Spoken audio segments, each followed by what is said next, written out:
ಜನನೆಯ ಗರ್ಭದಲ್ಲಿ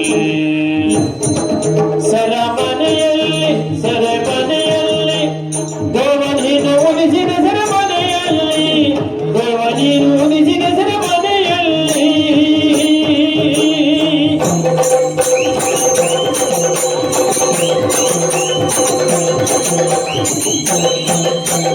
ದೇವಕಿಯ ಎರಡನೆಯ ಗರ್ಭದಲ್ಲಿ ದೇವನೀನು ಜನಿಸಿದ ಸೆರೆಮನೆಯಲ್ಲಿ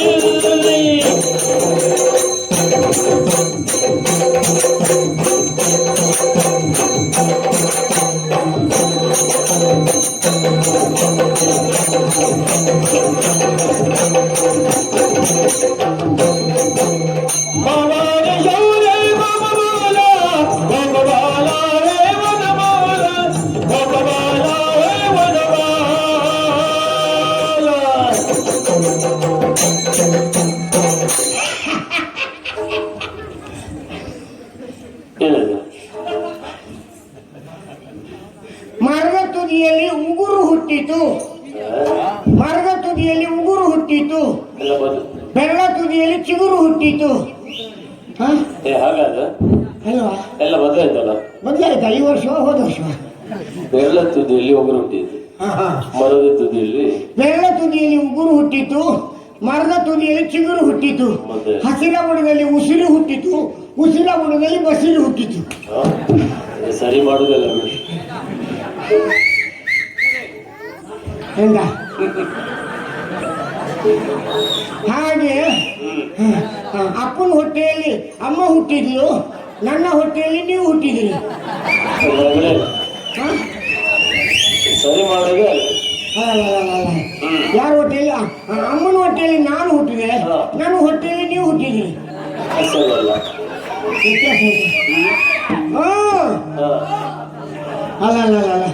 ಅಮ್ಮನ ಹೊಟ್ಟೆಯಲ್ಲಿ ನಾನು ಹುಟ್ಟಿದೆ. ಹಾಗೆ ಕೃಷ್ಣ ಏನು ಅವರಮ್ಮ ಜಾತ್ಯಮ್ಮ ಇಲ್ವಾ? ಜಾತ್ಯಮ್ಮ ಮತ್ತು ವಾಸುದೇವರಾಯರು. ವಾಸುದೇವ ಅಡಿಗಲ್ಲ, ವಾಸುದೇವರಾಯರ ಹೊಟ್ಟೆಯಲ್ಲಿ ಹುಟ್ಟಿದ ಜಾತ್ಯಮ್ಮ. ಜಾತ್ಯಮ್ಮ. ಕೃಷ್ಣ ಹುಟ್ಟಿದಾದ ಮೇಲೆ ಹೂ ಬಿಡದ ಗಿಡಗಳಿಲ್ಲ, ಕರು ಹಾಕದ ದನಗಳಿಲ್ಲ, ಹಣ್ಣುಗಳಾಗದ ಮರಗಳಿಲ್ಲ, ಪೈರುಗಳಾಗದ ಹೊಲಗದ್ದೆಗಳಿಲ್ಲ, ಕರು ಹಾಕದ ದನ ಇಲ್ಲ, ಹೆರದ ಹೆಂಗಸರು ಇಲ್ಲ. ಇದೆಲ್ಲ ಏನು? ಇದೆಲ್ಲ ಕೃಷ್ಣಯ್ಯನ ಪಾವುವಡ. ಪಾವುವಡ ಯಾವುದು? ಪಾವುವಡ ಮತ್ತೆ ನಾನು ಪಾವುವಡ ಇಷ್ಟೊಂದು ತಿಂಬಕ್ಕೆ ಅಂತಿಲ್ಲ ನನಗೆ. ಅದಲ್ಲ, ಕೃಷ್ಣಯ್ಯನ ಪವಾಡ ಅಂತೇಳಿ. ಹೌದು, ಕೃಷ್ಣ ಹೇಳಿದ್ದಾರೆ ಬೆಳಗಿನ ಮುಂಚೆ ನೀವೆಲ್ಲರೂ ಎದ್ದು ಬರಬೇಕು ಅಂತೇಳಿ. ಹಾಗೆ ಯಾವಾಗಲೂ ಕೂಗುವ ಹಾಗೆ ಕೋಳಿ ಬೊಗಳುವ ಹೊತ್ತಿನಲ್ಲಿ, ನಾಯಿ ಕೂಗುವ ಹೊತ್ತಿನಲ್ಲಿ. ಹೌದು, ಕೋಳಿ ಬೊಗಳಿದ್ದು, ನಾಯಿ ಕೂಗಿದ್ದು. ಕೋಳಿ ಕೂಗಿದ್ದು, ನಾಯಿ ಬೊಗಳಿದ್ದು ಎರಡು ಒಂದ್ಯಾ? ನಾಯಿ ಕೋಳಿ ಎರಡು ಒಂದ್ಯಾ ನಿಮ್ಮನೆಯಲ್ಲಿ? ಭಯಂಕರ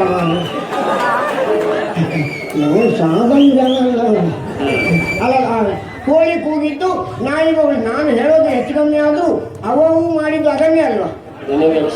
ಮತ್ತೆ ನಮ್ಗೆ ತಲೆಬಿಸಿ ಮಂಡಿ ಬೇಕು, ಬಾಗೋತ್ರೆ ಮಂಡಿ ಬೇಕು. ಹಾಗೆ ಏನು ನಸುಕುನಲ್ಲಿದ್ದು ಮುಸುಕು ತೆಗೆದು ಬಿಸಿ ಬಿಸಿ ತಂಗಳನ್ನಕ್ಕೆ ಒಂಚೂರು ಉಪ್ಪಿನಕಾಯಿಯನ್ನು ಹಾಕಿ ತಿಂದು ಬಿಸಿ ಬಿಸಿ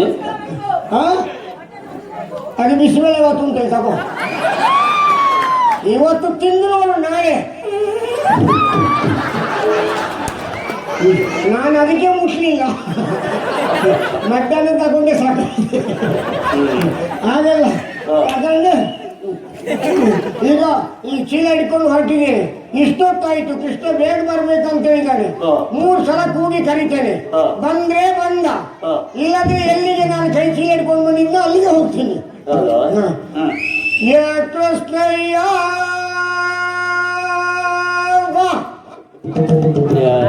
ಯಾರ್ಯಾರ ಮನೆಯಲ್ಲಿ ಎಲ್ಲೆಲ್ಲೋಗಿ ಕೈ ಹಾಕ್ತೋಯ್ತೀಯ ಕೃಷ್ಣಯ್ಯ.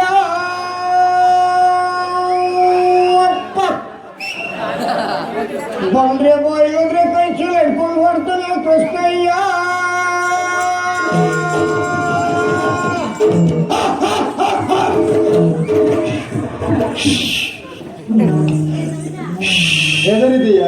ಇಲ್ಲ ಹೆದರ್ಲಿಲ್ಲ, ಒಂಚೂರು ಅಂಜಿಕೆ ಆಯ್ತು.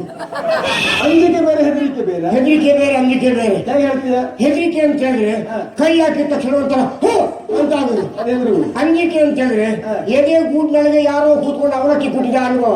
Deck deck deck deck deck deck. ಒಬ್ಬರಿಗೆ ಆಗುದಲ್ವ? ಇಬ್ಬರಿಗೆ ಆಗುದಿಲ್ಲ. ಮತ್ತಾಗದೆ ಹಾಗೆ ಪಕ್ಕ ಹೇಳ್ಬೇಡಿ. ಆಮೇಲೆ ಗೊತ್ತಾಯ್ತು ನಿನ್ನ ಕೈ ಮುಟ್ಟಿದಾಗ ಇದು ನಿನ್ನ ಕೈ ಅಂತ ಗೊತ್ತಾಯ್ತು. ನನ್ನ ಕೈ ಅಂತ ಹೇಗೆ ಗೊತ್ತಾಯ್ತು? ಓ, ನಿನ್ನ ಕೈಯ ಪರಿಚಯ ಯಾರಿಗಿಲ್ಲ. ಯಾರ್ಯಾರು ಮನೆಗೆ ಹೋಗಿ ಕೈ ಹಾಕಿದ ಕೈಯ ಪರಿಚಯ ನನಗಿಲ್ವ ಕೃಷ್ಣಯ್ಯ? ಹಾಲು ಮೊಸರು ಬೆಣ್ಣೆ ತುಪ್ಪಗಳಿಗೆ ಕೈ ಹಾಕಿದಂತ ನಿನ್ನ ಕೈ ಸಮತಿ ತೋಷ್ಟಗಳಿಲ್ಲ. ತಿನ್ನು ತೀತೋತು ಎಂತ ತಿಂತು ಸಮತಿ ತೋಸ್. ನೀನ್ ಸರಿ ಮಾಡುವವರೆಗೂ ನೀನು ಮಾತಾಡ್ಲಿಕ್ಕಿಲ್ಲ. ಆಯ್ತು. ಇಲ್ಲ ನಂದು ಆಚೀಚೆ ಆಗ್ತದೆ. ಆಚೀಚಾದ್ರೆ ಇವತ್ತು ನೀನು ವಿಜಯ ಆಗ್ತೀನಿ, ನನಗೆ ಇಷ್ಟ ಆಗ್ತದೆ. ಹಾಗಾದ್ರೂ ಬೇಡ, ಸಮಾನ ಆಗಿರ್ತದೆ. ಅದೇ ಸಮತಿ ನನಗೆ ಹೇಳಲಿಕ್ಕೆ ನನ್ನೆಂದು ಬರ್ತದೆ. ಹಾಗೆ ಗೊತ್ತಾಯಿತು. ಅಂದ್ರೆ ಹಾಲು ಮೊಸರು ಬೆಣ್ಣೆ ತುಪ್ಪ ಗಿಣ್ಣು ಇತ್ಯಾದಿಗಳಿಗೆ ಕೈ ಹಾಕಿದಂತ ಕೈ ಯಾವಾಗಲೂ ಶೀತಲವಾಗಿರುವುದರಿಂದ ನಿನ್ನ ಕೈ ಅಂತ ಗೊತ್ತಾಯ್ತು. ಹಾಗೆ ಈಗ ಅಂಜಿಕೆ ಹೋಯಿತು, ಹೆದರಿಕೆ ಹೋಯಿತು. ಹೌದಾ? ಹೌದು. ನನ್ನ ಕೈ ಆ ರೀತಿ ವಾಸನೆ ಪರಿಮಳ ಬರ್ತದೆ. ಹೌದು. ನಿನ್ನ ಕೈ ಸಗಣಿ ವಾಸನೆ ಹೋಗಿದೆ. ಯಾಕಂದ್ರೆ ನನಗೆ ಕೆಲಸವೇ ಸಗಣಿ ಬಾಚುದಲ್ವ ಪುಣ್ಯ ಅಲ್ವಾ? ಹೌದು. ಸಗಣಿ ತಿನ್ನಿಸಿದವರಿದ್ದಾರೆ, ಆದ್ರೆ ನಾನು ಸಗಣಿ ಬಾಚಿದ್ದು. ಹೌದೌದು. ಸರಿ, ನೀನು ಏನಾಯ್ತಾ? ನೀವು ಮನುಷ್ಯನಲ್ಲ, ನೀನು ಅಪ್ಪನ ಗುಡ್ದವಲ್ಲ. ಎಂತ ಹೇಳುದ ನೀನು? ನಾನಾದ್ರೆ ಅಪ್ಪನ ಗುಡ್ದವ, ನೀನು ಅಪ್ಪನ ಗುಡ್ದವಲ್ಲ. ಕೇಳಿದವರು ಅಪಾರ್ಥ ತಿಳ್ಕೊಂಡಾರ ಪುಣ್ಯಾತ್ಮ. ಎಂತೆಂತ ಭಾಗವತರು ಈ ಪ್ರಶ್ನೆಗಳಿಗೆ ಉತ್ತರ ಹುಡುಕಿದ್ದಾರೆ, ಇನ್ನೂ ಸಿಗಲಿಲ್ಲ. ಮತ್ತೆ ನನಗೆ ಸಿಕ್ಕಿದ್ದ. ಏನ್ ಹೇಳದ ಲೆಕ್ಕ ಹಾಕು. ಗಂಡ ಹೆಂಡತಿ ಬೇರೆ ಬೇರೆ ಕೋಣೆಯಲ್ಲಿ ಮಣಮಣಗ ಬಾರದ ಸಂಕೋಲೆಯನ್ನು ಹಾಕಿ ಗಂಡ ಹೆಂಡತಿ ಬೇರೆ ಬೇರೆ ಆಗಿರುವಾಗ ನೀನು ಹೇಗೆ ಅಪ್ಪನ ಗುಡ್ಗೆ? ನೀನು ಅಪ್ಪನ ಗುಡ್ದವಲ್ಲ, ಆದ್ದರಿಂದ ದೊಡ್ಡವ ಅಂತ. ನಾನಾದ್ರೂ ಅಪ್ಪನ ಗುಡ್ದವನೇ. ಲೌಕಿಕ ಸಂಪನ್ನ ಉಳ್ಳವ. ಹೌದೌದು. ನಾವು ಮಾಡ್ಲಿಕ್ಕಾಗಿ ಹುಟ್ಟಿದವ ನೀನು.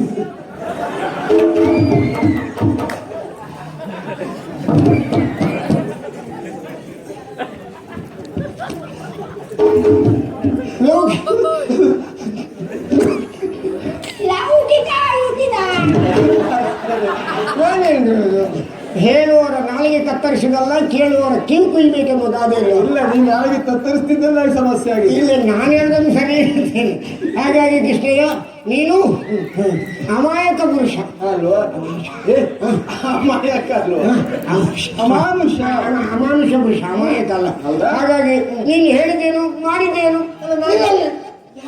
ನೀನು ಬೆಳಿಗ್ಗೆ ಬೇಗ ಎದ್ದು ಬರಬೇಕು ಅಂತೇಳಿ. ಹೌದು, ನಾನು ಇವತ್ತಿನ ಎಂದಿನಂತೆ ಇದ್ದು ಕೂಡ ಬೆಳಿಗ್ಗೆ ಬೇಗ ಎದ್ದು ಮುಸುಕು ತೆಗೆದು ಬಿಸಿಲಿಗೆ ಹೊಸದಾಗುವ ಮುನ್ನವೇ ತಯಾರಾಗಿ ಹೊಸದಾಗುದ ಹೊತ್ತಿಗೆ ಬಿಸಿಲುದಾಗುವ ಮುನ್ನವೇ ತಯಾರಾಗಿ ಮಿಕ್ಕುಳಿದ ಯಾವುದೇ ಕಾರ್ಯಕ್ರಮವನ್ನು ಗುಡ್ಡೆಯಲ್ಲಿಯೇ ಪೂರೈಸುವಂತೇಳಿ ಅಸರ್ವವಾಗಿ ನಾನು ಓಡಿ ಬಂದ್ರೆ, ಅವಸರವಾಗಿ ಓಡಿ ಬಂದ್ರೆ, ಅಸರ್ವವಾಗಿ ನಾನು ಓಡಿ ಬಂದ್ರೆ ನೀನು ಹೇಳಿದ್ದೇನು ಮಾಡಿದ್ದೇನು? ನಾನು ಬಂದು ಹೇಳ್ತಾಯಿದ್ದು. ನೀನು ಎಲ್ಲಿ ಬಂದಿದ್ದೀಯ? ಅಲ್ಲಿ ಕಟ್ಟೆಬುಡದಲ್ಲಿ ನಿಂತಿದ್ದೇನೆ. ನೀನು ಯಾವ ಕಟ್ಟೆಬುಡದಲ್ಲಿ? ಇದೇ ಕಟ್ಟೆಬುಡದಲ್ಲಿ. ಇದು ಯಾವ ಕಟ್ಟೆ ಇದು?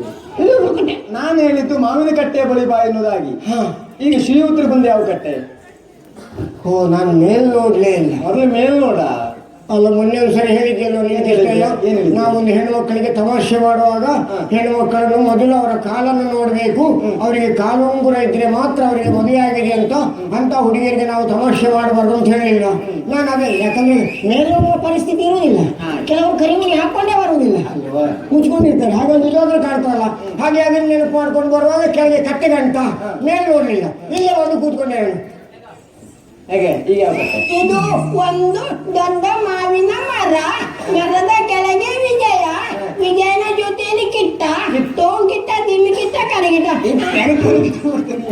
ಆಮೇಲೆ ಇನ್ನೆಲ್ಲ ಕಳಿಸ್ಬಿಡ್ತೇನೆ.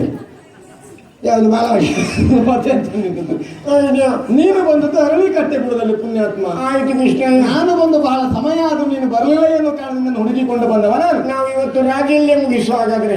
ಮತ್ತೇನ್ ಮಾಡುವ? ಹೌದು ಅಲ್ವಾ? ಹೌದು ಕೃಷ್ಣ. ವಿಜಯ, ತಿನ್ನುವುದಕ್ಕೆ ಎಂತಂದಿದ್ದೀಯ? ತಿನ್ನುವುದಕ್ಕ ನಾವು ಭಯಂಕರ. ನೀ ಯಾವಾಗ ಆಗಿಬಿಟ್ಟು ನೋಡು ನೋಡು ಏನು ನೋಡು ಏನು ಏನು ಏನು ತಂದಿದ್ದೀನಿ ನೋಡು ಅಂತ ನಿಷೇಧವಾ? ಹೌದು. ಎಲೆ ನಿಷೇಧ ಅಂತ ಬರ್ದಾಕಿದ್ದೇವೆ ಅಲ್ಲಿ ಹೆಚ್ಚು ಬಳಸಿ. ಇದೆಲ್ಲ ಎಲ್ಲಿ ತೆಗ್ದ್ಯಾ? ಇದು ಇವತ್ತು ಅಡಿಗೆ ಮನೆಯಲ್ಲಿ ಪೂಜೆಯಲ್ಲಿ ಉಳಿದಿತ್ತು.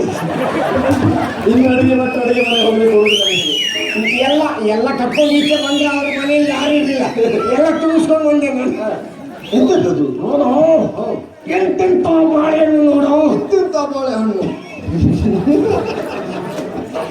ತೆಂಗಿನಕಾಯಿಗೆ ನುಸಿ ರೋಗ ಉಂಟಂತ ಗೊತ್ತುಂಟು, ಈಗ ಬಾಳೆಕಾಯಿಗೂ ನುಸಿ ರೋಗ ಐತಿ ನೋಡಿ. ನೋಡು ನೋಡು, ಆಮೇಲೆ ಇನ್ನೊಂದು ಬಾಳೆಹಣ್ಣು ಆಯ್ತಾ? ನೋಡು ನೋಡು, ಅದೆಂತದ್ದು? ಅಂಬಂಡೆ ಅಂಬಂಡೆ, ಚಕ್ಕುಲಿ ಚಕ್ಕುಲಿ ಚಕ್ಕುಲಿ. ಆಮೇಲೆ ಇದೆಂತದ? ಯಾವುದು ಅದ?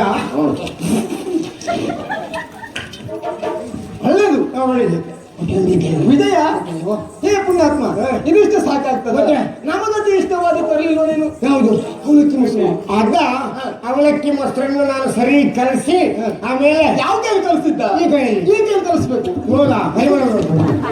ಪುಣ್ಯಾತ್ಮ ಕೈ ಎಡವಾದ್ರೇನು ಬಲವಾದ್ರೇನು ನಮ್ದೇ ಅಲ್ವಾ? ಇನ್ನು ನಾನಲ್ವ? ನೋಡು ಪುಣ್ಯಾತ್ಮ ಏನು ಪರಿಮಳ ಅದ ಯಾವತ್ತು ಬಲಗೈಲೇ ಕಲಿಸ್ಬೇಕು. ಅದು ಒಂಚೂರು ಮೊಸರು ಹುಳಿ ಇತ್ತು ಹಾಗಾಗಿ.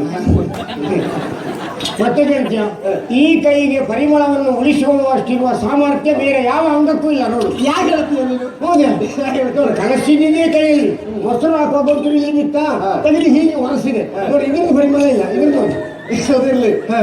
ಕಿರುಬಾರದ ಹಾಲು ಗಂಚಿನ ಪಾತ್ರೆಯಲ್ಲಿ ಹಾಕಿ ಮಂಗಗಳು ಕೈ ಹಾಕಬಾರ್ದು ಅಂತೇಳಿ ಓಲಿಟ್ಟಿದೆ ನೋಡಲಿ.